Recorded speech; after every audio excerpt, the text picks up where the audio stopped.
నమస్తే.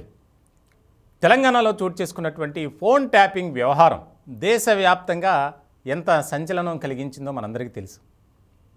ఇది పోలీస్ వ్యవస్థలోనే కాదు, రాజకీయంగా కూడా ప్రకంపనలు కలిగించేటువంటి అంశం. ఇలాంటి సందర్భంలో ఈ కేసులో A1గా ఉన్నటువంటి ఇంటెలిజెన్స్ చీఫ్ మాజీ IPS అధికారి ప్రభాకర్ రావు ఆయన వచ్చి స్టేట్మెంట్ ఇస్తే చాలా కీలకమైనటువంటి పరిణామాలు చోటు చేసుకునే అవకాశాలు అయితే స్పష్టంగా కనిపించబోతున్నాయి. ఎందుకనంటే ఈ ఫోన్ ట్యాపింగ్ వ్యవహారానికి సంబంధించి ఆ సమయంలో ఇంటెలిజెన్స్ చీఫ్గా ఈ ప్రభాకర్ రావు ఉన్నారు. ఈ ప్రభాకర్ రావుకి గులాబీ పార్టీలో ఉన్నటువంటి కొంతమంది ముఖ్యమైనటువంటి నేతలు ఆయనకు ఆదేశాలు జారీ చేశారు. ఎవరెవరు ఫోన్లను ట్యాపింగ్ చేయాలి, ఏ అంశాల మీద ఫోకస్ పెట్టాలి, ఎవరెవరి కదలికలపై నిఘా ఉంచాలి అనే దాని మీద ఆ ఆదేశాలనే కింది స్థాయి సిబ్బందికి ఈ ప్రభాకర్ రావు జారీ చేశారు. ఇటువంటి క్రమంలోనే ఆయన ఆదేశానుసారం ప్రణీత్రావు కానీ, భుజంగరావు కానీ, తిరుపతన్న కానీ, అలాగే రాధాకిషన్ రావు ఈ నలుగురు అరెస్ట్ అయ్యారు. దానికి సంబంధించి చాలా కీలకమైనటువంటి పాత్ర పోషించారు. ఈ నలుగురు కూడా 4 బాధ్యతలను పంచుకున్నారు. ముఖ్యంగా రాధాకిషన్ రావు అయితే సోదాలు, దాడులు చేయటం, వ్యాపారస్తుల దగ్గర నుంచి డబ్బులు అక్రమంగా వసూలు చేసి గులాబీ పార్టీకి సంబంధించినటువంటి నేతల ఇళ్లకు, కార్యాలయాలకు తరలించాలి. ఈయన టాస్క్ ఇది. సందట్లో సడేమి అన్నట్టు ఆయన రకరకాలుగా దాన్ని ఆయన స్వప్రయోజనాల కోసం యూజ్ చేసుకున్నారు. ఇలాంటి సందర్భంలో ఎప్పుడైతే ఈ కేసు నమోదైనటువంటి సందర్భంలో ఆయన వైద్యం నిమిత్తం అమెరికా వెళ్ళటం, ఈ కేసు తర్వాత A1గా ఈయన ఉన్నారని తెలిసిన తర్వాత ఆయన చాలా గోప్యంగా ఉన్నారు. ఎక్కడ కూడా ఎవరితో కాంటాక్ట్లోకి రాల అమెరికా నుంచి.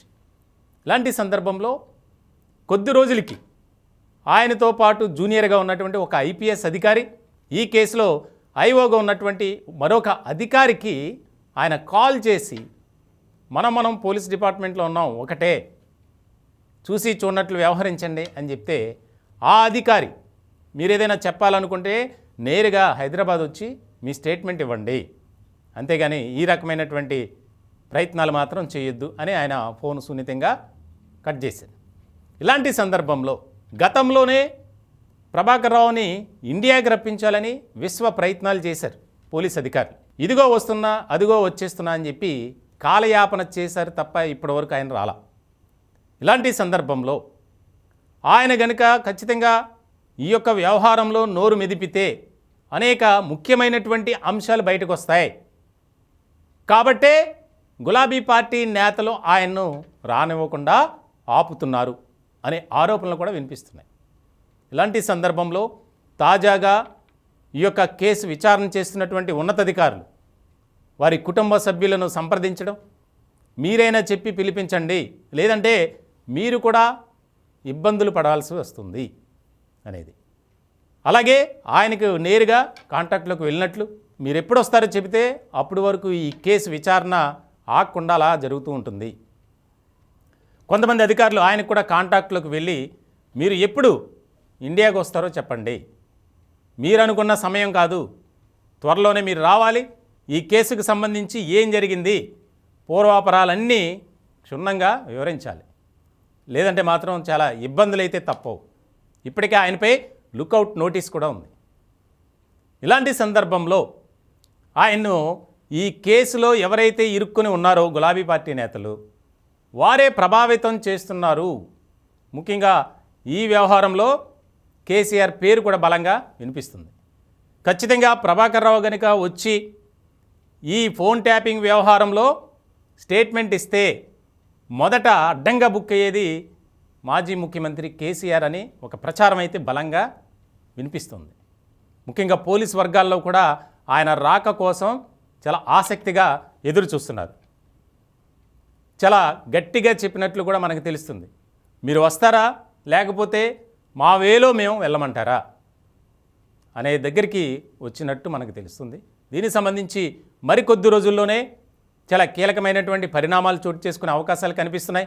ముఖ్యంగా వారి కుటుంబ సభ్యులు ఎవరైతే ప్రభాకర్ రావుకి సంబంధించినటువంటి కుటుంబ సభ్యులంతా హైదరాబాద్లో ఉన్నారు కాబట్టి వారితో ఆయన్ని కాంటాక్ట్ అయ్యి ఇక్కడికి రప్పించాలి.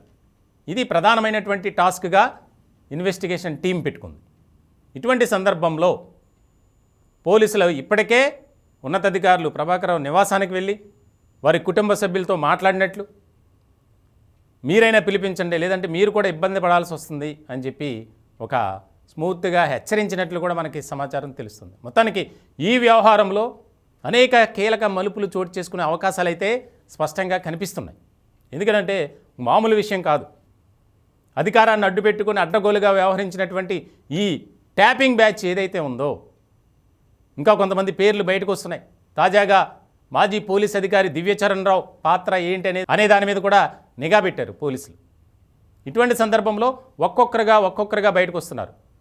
ఇదే అంశానికి సంబంధించి ప్రభాకర్ రావు గనుక నోరు మెదిపితే అనేక మంది గులాబీ పార్టీ నేతలు అలాగే పోలీస్ అధికారులు కూడా తాజా మాజీ వారి వ్యవహారం కూడా బయటపడే అవకాశాలు అయితే కనిపిస్తున్నాయి.